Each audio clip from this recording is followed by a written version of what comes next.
অবিরাম বর্ষণে বিপর্যস্ত জনজীবন।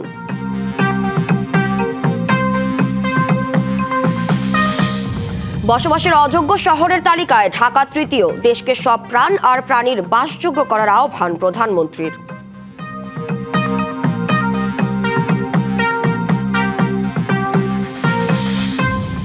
ফিরছে তত্ত্বাবধায়ক সরকার। হাইকোর্টের রায় আপিল বিভাগে বহাল। আগামী নির্বাচন এই ব্যবস্থাতেই, জানালেন আইনমন্ত্রী। ইরানের সাবেক সর্বোচ্চ নেতা আয়াতুল্লাহ খামেনির দাফনে লাখো মানুষের ঢল। প্রতিশোধের স্লোগানে মুখর জন্মশহর মাশহাদ। দেশজুড়ে চলছে আষাঢ়ের বিরামহীন বর্ষণ। জলজটে থমকে গেছে নগর জীবন। বৃষ্টির সঙ্গে উজানের ঢল যুক্ত হওয়ায় 4 বিভাগের কয়েকটি নদীর পানি দ্রুত বাড়ছে। এরই মধ্যে নদীর বাঁধ ভেঙে ও তীর উপচে পানি ঢুকছে মৌলভীবাজার, শেরপুর ও কুমিল্লার বিভিন্ন এলাকায়। এছাড়া হবিগঞ্জ সদরের কালীগঞ্জে খোয়াই নদীর বাঁধ ভেঙে 5 গ্রাম প্লাবিত হয়েছে। এসব এলাকায় দেখা দিতে পারে আকস্মিক বন্যা। সমুদ্র বন্দরগুলোতে জারি আছে 3 নম্বর সতর্কতা সংকেত। দেশ জুড়ে টানা 3 দিন বৃষ্টি হচ্ছে। বিভিন্ন জায়গায় দেখা দিয়েছে জলজট, ঘটছে পাহাড় ধসের ঘটনাও। আষাঢ়ের শেষে বিরামহীন বর্ষণের সাথে যোগ হয়েছে উজানের ঢল। স্বল্পমেয়াদী আকস্মিক বন্যার সংখ্যা দেখা দিয়েছে বিভিন্ন জেলায়। এরই মধ্যে মৌলভীবাজারে পাহাড়ি ছড়া ও খাল উপচে পানি ঢুকে পড়েছে লোকালয়ে। তলিয়ে গেছে অনেক সড়ক। বাড়িঘরে পানি প্রবেশ করায় দুর্ভোগে পড়েছেন বাসিন্দারা। মনু ও ধলাই নদীর প্রতিরক্ষা বাঁধের 10টি স্থান ঝুঁকিপূর্ণ। ইন্ডিয়া থেকে যে ঢল নেমেছে সেই পানিটা এখানে আমাদের শ্রীপুর, ভান্ডারিগাঁও সব বেশ কয়েকটা গ্রাম এখানে প্লাবিত হয়েছে। সিলেটে আগামী 48 ঘন্টায় হতে পারে ভারী থেকে অতি ভারী বৃষ্টি। নগরের পাশাপাশি ভূমিধসের সংখ্যায় সদর, গোপালগঞ্জ, বিয়ানীবাজার সহ বিভিন্ন উপজেলার টিলার পাদদেশে বসবাসকারী প্রায় 10,000 মানুষ। শেরপুরে মহারশী, সোমেশ্বরী ও চিল্লাখালী নদীর বাঁধ ভেঙে ও তীর উপচে আশপাশের অন্তত 20টি গ্রামে পানি ঢুকছে। উজানে বৃষ্টি অব্যাহত থাকলে জেলার 3টি উপজেলায় আকস্মিক বন্যার শঙ্কা করছেন স্থানীয়রা। এদিকে টানা বৃষ্টিতে নওগাঁর বিভিন্ন সড়ক ও অলিগলি তলিয়ে গেছে। চরম ভোগান্তিতে মানুষ। উজানের পাহাড়ি ঢলে কুমিল্লায় বেড়েছে গোমতী নদীর পানি। বুড়িচং উপজেলার বালিখাড়া, ভান্তি ও কামারখাড়া এলাকার চরাঞ্চলে তলিয়েছে বিস্তীর্ণ ফসলি জমি। লোকসানের সংখ্যায় হাজারো কৃষক। আমার কম করে 30,000 টাকা। এখন যদি আমরা মানুষের খাওয়া মুতাক দূরের কথা, আমরাই বাঁচতে পারবো না। টানা বর্ষণে নাটোরের সিংড়া পৌর এলাকায় আত্রাই নদী শহর রক্ষা বাঁধের প্রায় 15 ফুট ওয়াকওয়ে ধসে পড়েছে। এতে চলাচলে দুর্ভোগে পড়েছেন নদী তীরবর্তী এলাকার মানুষ। টানা 6 দিনের বৃষ্টিতে স্থবির পটুয়াখালীর জনজীবন। শহরের বিভিন্ন সড়ক ও নিচু এলাকায় তৈরি হয়েছে জলাবদ্ধতা। বৈরী আবহাওয়ার কারণে উপকূলীয় এলাকাগুলোতে সতর্কতা জারি রয়েছে। 4 সমুদ্র বন্দরে চলছে 3 নম্বর সতর্ক সংকেত। সমুদ্র উত্তাল থাকায় উপকূলের কাছাকাছি থাকতে বলা হয়েছে জেলেদের। ইখনকান্তি ভৌমিক, ডিবিসি নিউজ ডেস্ক। ঢাকাকে বাসযোগ্য করতে এখনই সচেতন হওয়ার তাগিদ দিয়ে প্রধানমন্ত্রী তারেক রহমান বলেছেন, শিশুর জন্মের সাথে সাথে অন্তত একটি গাছের চারা রোপণ জরুরি। রাজধানীতে বৃক্ষরোপণ ও বৃক্ষ মেলার উদ্বোধন অনুষ্ঠানে ইকোসিস্টেম ঠিক রাখার আহ্বান জানিয়ে সরকার প্রধান বলেন, দেশকে সব প্রাণ আর প্রাণীর বাসযোগ্য হিসেবে গড়ে তুলতে হবে। বৃক্ষরোপণে সাজায় দেশ, সবার আগে বাংলাদেশ। এই প্রতিপাদ্যে বৃহস্পতিবার রাজধানীর চিন্মৈত্রী সম্মেলন কেন্দ্রে বিশ্ব পরিবেশ দিবস ও পরিবেশ মেলা এবং বৃক্ষরোপণ অভিযান ও বৃক্ষ মেলার উদ্বোধনী অংশ নেন প্রধানমন্ত্রী তারেক রহমান। বক্তব্যের শুরুতে বসবাসের অযোগ্য হিসেবে ঢাকার অবস্থান নিয়ে প্রকাশিত খবর তুলে ধরেন সরকার প্রধান। এ নিয়ে কিছুটা উদ্বেগ প্রকাশ করে পরিবেশ নিয়ে সবাইকে সচেতন হওয়ার আহ্বান জানান প্রধানমন্ত্রী। বিশ্বে বসবাসের অযোগ্য শহরের তালিকায় 3য় স্থানে বাংলাদেশের রাজধানী ঢাকা। আজকে আমরা এখানে পরিবেশ নিয়ে কথা বলতে এসেছি। আমার মনে হয় এই বিষয়টি নিয়ে আমাদের সকলের সিরিয়াসলি না, ভেরি ভেরি সিরিয়াসলি বোধহয় চিন্তা করার সময় চলে এসেছে। এটা যেমন বর্তমান এবং ভবিষ্যৎ প্রজন্মের সুন্দর এবং সুস্থভাবে বেড়ে ওঠার জন্য একটা নিরাপদ বিনিয়োগ বলে আমি মনে করি, যদি আমরা সকলে সিনসিয়ার হই। সরকার পরিবেশকে আলাদা খাত হিসেবে নয়, এটি উন্নয়নের ভিত্তি হিসেবে দেখছে বলেও জানান তিনি। বলেন, ইকোসিস্টেম বজায় রাখতে হবে। বনায়নের মাধ্যমে, ফরেস্টেশনের মাধ্যমে এরকম একটা ইকোসিস্টেম বজায় এবং বহাল রাখায় আমরা চেষ্টা করছি। বর্তমান সরকার যে কাজগুলো করছে তার ভিতর দিয়ে এই পুরো জিনিসটাকে একসাথে রাখার, পরিবেশের যে ঠিকটাকে, সেটাই আমাদের লক্ষ্য। শুধু যে গাছ লাগাবো আমরা, শুধু যে প্লাস্টিক সরাবো তা না, অনেকগুলো ইন্টিগ্রেটেড জিনিস আছে, সেগুলোকে আমরা খেয়াল রাখার চেষ্টা করছি। বৃক্ষরোপণ এবং পরিবেশ সংরক্ষণের মতন এই যে বিষয়টা, এটা আমাদের একটা নৈমিত্তিক অভ্যাসে যদি আমরা পরিণত করতে পারি, প্রতিটা প্রাণের জন্মকে উদযাপন করি, স্মরণ রাখি, তাহলে একটা নবজাতকের পাশাপাশি একটা গাছ যেমন বেড়ে উঠবে, সেই ছোট্ট শিশুটি আস্তে আস্তে বেড়ে উঠবে এবং এভাবেই সবুজায়নের জন্য সামাজিক আন্দোলন সফলতা লাভ করবে। পরিবেশ সুরক্ষায় প্লাস্টিক বর্জ্য কমিয়ে আনতে সরকারের বিভিন্ন উদ্যোগের কথা জানান প্রধানমন্ত্রী। প্লাস্টিক বর্জ্য উল্লেখযোগ্যভাবে কমিয়ে আনার লক্ষ্যে সরকার ইতিমধ্যে কাজ শুরু করেছে বা করার চেষ্টা করছে সরকার। একই সঙ্গে জৈব সার উৎপাদন, পুনর্ব্যবহার, বর্জ্য থেকে জ্বালানি উৎপাদন এবং রিডিউস, রিইউজ, রিসাইকেল, এই 3R নীতিকে সরকার জাতীয় পর্যায়ে বাস্তবায়নের নীতি বা উদ্যোগ গ্রহণ করেছে। পুলিশ জোর আইন দিয়ে সবকিছু করা সম্ভব নয়, আমাদেরকে এটা অ্যাওয়ারনেসের মাধ্যমে করতে হবে। আমরা যদি আমাদের নদীগুলোকে বাঁচাতে না পারি, তাহলে অবশ্যই কিন্তু কৃষি, খাদ্য নিরাপত্তা এবং পানির নিরাপত্তার কোনোটাই নিশ্চিত করা সম্ভব হবে না। দেশকে সকল প্রাণী ও প্রাণের আবাসস্থল হিসেবে গড়ে তোলার অঙ্গীকারও করেন তারেক রহমান। দেশ হোক সকল প্রাণী এবং প্রাণের নিরাপদ আবাসস্থল। পরিবেশ সুরক্ষায় অবদানের জন্য 3 ব্যক্তি ও 3 প্রতিষ্ঠানকে পরিবেশ পদক, সামাজিক বনায়নে অবদানকারী জাতীয় বৃক্ষরোপণ পুরস্কার, বন্যপ্রাণী সুরক্ষায় অবদানকারীদের হাতে পুরস্কার তুলে দেন প্রধানমন্ত্রী। পরে বাংলাদেশ চীনমৈত্রী সম্মেলন কেন্দ্রের পাশে 3টি গাছের চারা রোপণ করেন প্রধানমন্ত্রী। পরিবেশ ও বৃক্ষ মেলার স্টলও ঘুরে দেখেন তিনি। Anwar Hossain, DBC news, Dhaka. সংবিধানে ফিরছে তত্ত্বাবধায়ক সরকার ব্যবস্থা ও গণভোট। এ বিষয়ে হাইকোর্টের রায় বহাল রেখেছে আপিল বিভাগ। প্রধান বিচারপতি জুবায়ের রহমান চৌধুরীর নেতৃত্বাধীন আপিল বিভাগ এই রায় দেয়। 2011 সালে তত্ত্বাবধায়ক সরকার ব্যবস্থা বাতিল সহ বেশ কিছু পরিবর্তন এনে সংবিধানের ৫ম সংশোধনী এনেছিল আওয়ামী লীগ সরকার। 2011 সালে তৎকালীন আওয়ামী লীগ সরকার সংবিধানের ৫ম সংশোধনী এনে তত্ত্বাবধায়ক সরকার ব্যবস্থা বাতিল সহ ৫৪টি বিষয়ে পরিবর্তন আনে। 2024 সালের গণঅভ্যুত্থানের পর ওই সংশোধনীর বৈধতা চ্যালেঞ্জ করে হাইকোর্টে রিট করা হয়। শুনানি শেষে হাইকোর্ট তত্ত্বাবধায়ক সরকার ব্যবস্থা বাতিল, গণভোটের বিধান বাতিল সহ কয়েকটি বিষয়কে অসাংবিধানিক ঘোষণা করে রায় দেয়। এছাড়া ৫ম সংশোধনী আইনের মাধ্যমে সংবিধানে যুক্ত 7 ক, 7 খ ও 42 2 অনুচ্ছেদ সংবিধানের সঙ্গে সাংঘর্ষিক এবং বাতিল ঘোষণা করা হয়। সেই সাথে ৫ম সংশোধনী আইন সম্পূর্ণ বাতিল না করে অন্য বিধানগুলো সংসদের সিদ্ধান্তের ওপর ছেড়ে দেয় হাইকোর্ট। হাইকোর্টের সেই রায়ের বিরুদ্ধে আলাদা 3টি আপিল হয়। বৃহস্পতিবার প্রধান বিচারপতি জুবায়ের রহমান চৌধুরীর নেতৃত্বাধীন আপিল বিভাগ সবগুলো আপিল খারিজ করে হাইকোর্টের রায় বহাল রাখে। ফলে সংবিধানে ফিরে আসে তত্ত্বাবধায়ক সরকার ব্যবস্থা ও গণভোটের বিধান। দীর্ঘ 2 বছর আগে আমরা এই ৫ম সংশোধনীতে চ্যালেঞ্জ করে যে মামলা শুরু করেছিলাম, তার আজকে সর্বোচ্চ আদালত থেকে একটা পরিণতি হলো। আপিল বিভাগের আজকের রায়ের মাধ্যমে বাতিলটাকে যে বাতিল করেছেন, অর্থাৎ তত্ত্বাবধায়ক সরকার ব্যবস্থা ফিরে আসতে আর কোনো বাধা থাকলো না। রায়ে তত্ত্বাবধায়ক সরকার ব্যবস্থা ফিরে আসলেও এর কাঠামো ও গঠন প্রক্রিয়া নিয়ে বিভ্রান্তি থাকার কথা জানান সুজন সম্পাদক বদিউল আলম মজুমদার। বলেন, এখন সংসদকেই তা ঠিক করতে হবে। গণভোটে সেই রকম ওই যে কতগুলো বিকল্পের কথা বলা আছে এবং ওখানে নোট অফ ডিসেন্ট আছে, এখন আমাদের সংসদকেই সেটার ব্যাপারে সিদ্ধান্ত নিতে হবে। অ্যাটর্নি জেনারেল জানান, তত্ত্বাবধায়ক সরকার ব্যবস্থা গঠন কাঠামো কেমন হবে সেটা আলাপ আলোচনার মাধ্যমে সংসদ ঠিক করতে পারবে। নির্দলীয় তত্ত্বাবধায়ক সরকার ব্যবস্থা পুনঃপ্রবর্তন হওয়ার পরে সংসদ যদি মনে করে আগে যে কাঠামোতে নির্দলীয় তত্ত্বাবধায়ক সরকার ব্যবস্থা বহাল ছিল সেটি হয়তো এখন পরিবর্তিত পরিস্থিতিতে আরো রিডিফাইন করবেন, তাহলে সেই ক্ষমতা তো পার্লামেন্টের আছেই।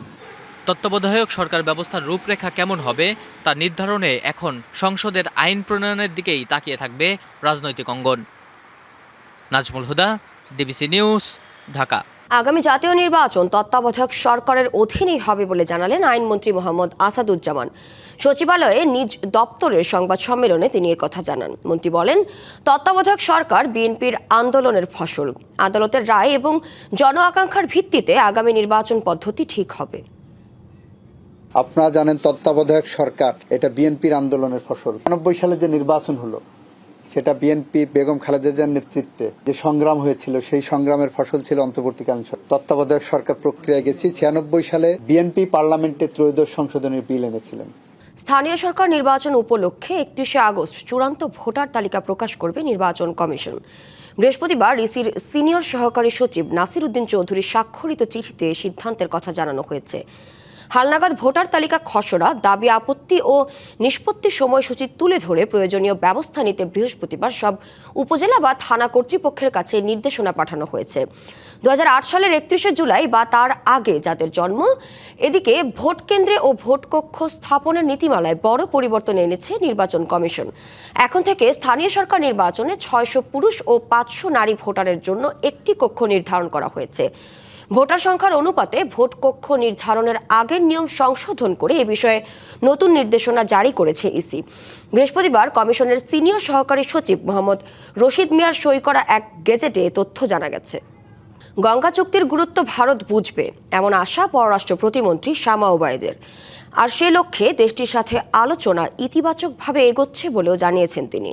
এছাড়া শেখ হাসিনাকে দেশে ফেরানোর বিষয়ে কূটনীতিক চ্যানেলে আলোচনা অব্যাহত আছে বলেও জানান পররাষ্ট্র প্রতিমন্ত্রী।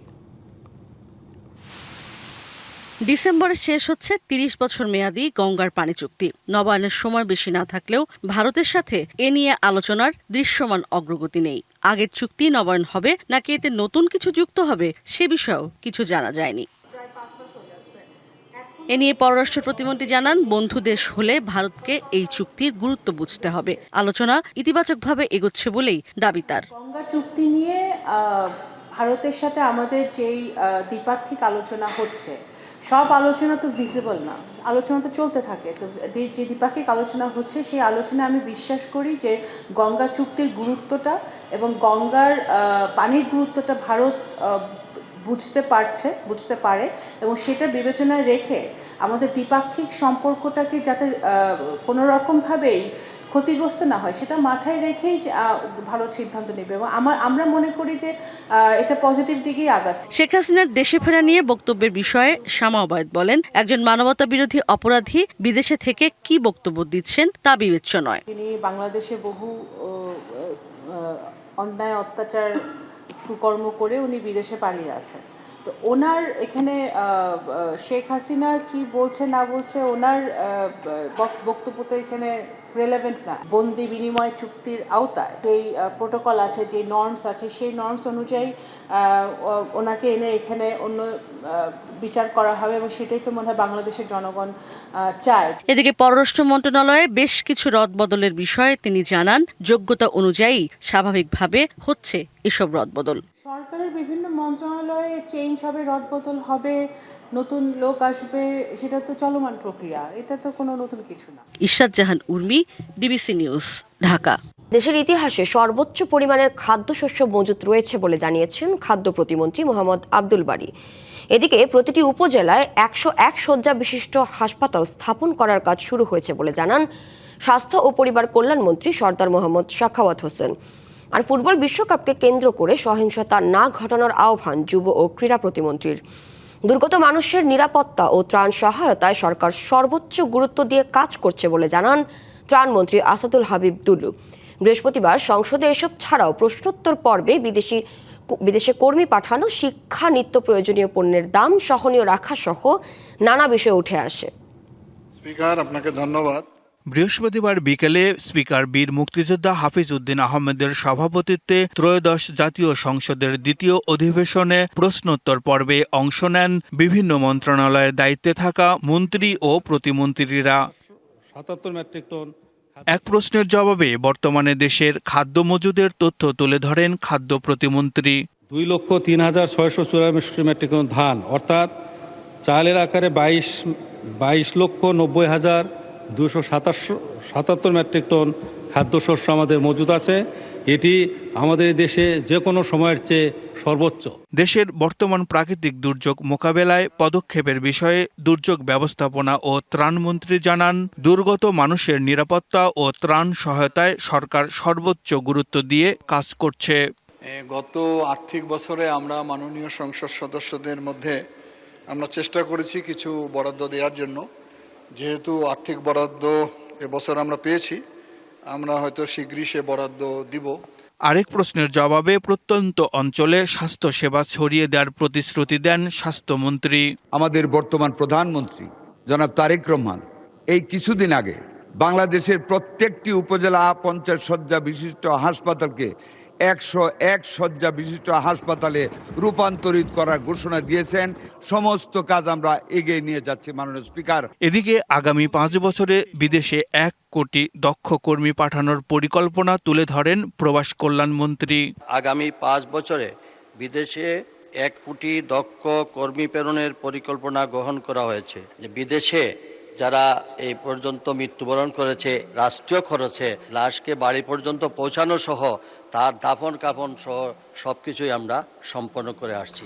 এছাড়া ফুটবল বিশ্বকাপকে কেন্দ্র করে বিভিন্ন জায়গায় সহিংসতার ঘটনায় উদ্বেগ জানান যুব ও ক্রীড়া প্রতিমন্ত্রী। এই বিশ্বকাপ ফুটবলকে কেন্দ্র করে বেশ কিছু সহিংসতা ঘটেছে, বেশ কিছু জায়গায় বিশৃঙ্খলা তৈরি হয়েছে এবং এখন পর্যন্ত আজকের তথ্য মতে আমার কাছে 10 জন লোক মারা গেছে। অধিবেশনের শেষ দিকে মদ ও জুয়া নিষিদ্ধ এবং ফৌজদারি কার্যবিধি অ্যাক্ট 2026 উত্থাপিত বিল দুটি প্রত্যাহার করা হয়। Abu Khalid, DBC news, Dhaka. ইরানের সাবেক সর্বোচ্চ ধর্মীয় নেতা আয়াতুল্লাহ আলী খামেনির দাফনে লাখো মানুষের ঢল নেমেছে তার জন্মভূমি মাশহাদে। তাদের মুখে মুখে মার্কিন প্রেসিডেন্ট ডোনাল্ড ট্রাম্পের উপর প্রতিশোধ নেওয়ার স্লোগান। ইরাক থেকে উড়োজাহাজে করে খামেনির কফিনবন্দি মরদেহ এরই মধ্যে মাশহাদে নেওয়া হয়েছে। খামেনির দাফনকে কেন্দ্র করে বৃহস্পতিবার সকাল থেকেই মাশহাদে রাস্তায় লাখো মানুষের ঢল নামে। মরদেহের কফিন আসার অপেক্ষায় থাকা ক্ষুব্ধ জনতা ট্রাম্পের ওপর প্রতিশোধ নেওয়ার দাবিতে বিক্ষোভ করেন। এর আগে তেহরানে তাকে শ্রদ্ধা জানান লাখো ইরানি। 28 ফেব্রুয়ারি যুক্তরাষ্ট্র ও ইসরায়েলের যৌথ হামলায় নিহত হন তিনি। খামেনি 1939 সালে মাশহাদে জন্মগ্রহণ করেন। শহরটিকে অত্যন্ত পবিত্র মনে করেন শিয়া মুসলিমরা। খামেনির ব্যক্তিগত কার্যালয়ের প্রধান মোহাম্মদী গোলপায়গানি জানিয়েছেন, খামেনির শেষ ইচ্ছা অনুযায়ী তাকে মাশহাদের ওই পবিত্র স্থানে সমাহিত করা হয়েছে।